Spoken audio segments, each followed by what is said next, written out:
Bonjour, je m'appelle Nicolas Bertrand et ancien dirigeant associatif. Après quelques années chez les Scouts et Guides de France, j'ai travaillé comme délégué général chez Emmaüs Alternative et aujourd'hui je suis dans une société, Indaba, qui fait du conseil auprès des acteurs de l'économie sociale et solidaire.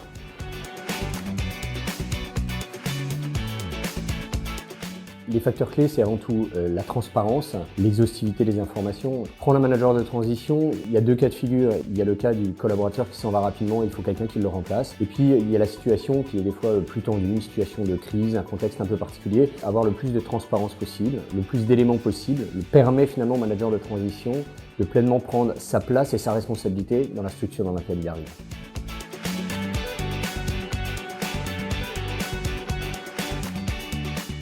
S'adapter à la culture de l'entreprise, c'est avant tout connaître la structure dans laquelle on arrive. Pour le coup, moi j'ai fait appel à un manager de transition dans le secteur associatif, qui est un peu différent du secteur privé. Les choses qui sont importantes, c'est alimenter et documenter le manager qui va débarquer à travers les statuts, à travers le plan stratégique, lui donner la matière qui va lui permettre de comprendre la culture, le fonctionnement de l'organisation dans laquelle il va débarquer.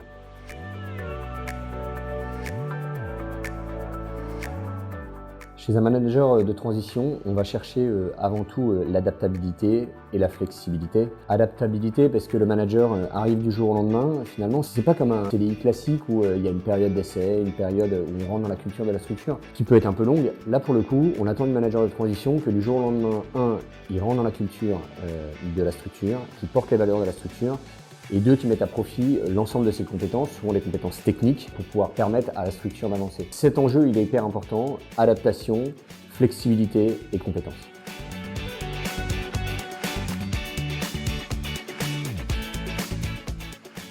Le management de transition, c'est avant tout la rapidité, la flexibilité. C'est permettre à une personne d'arriver rapidement, de prendre rapidement ses marques, de rentrer dans l'objet social de la structure et de pouvoir y déployer ses compétences.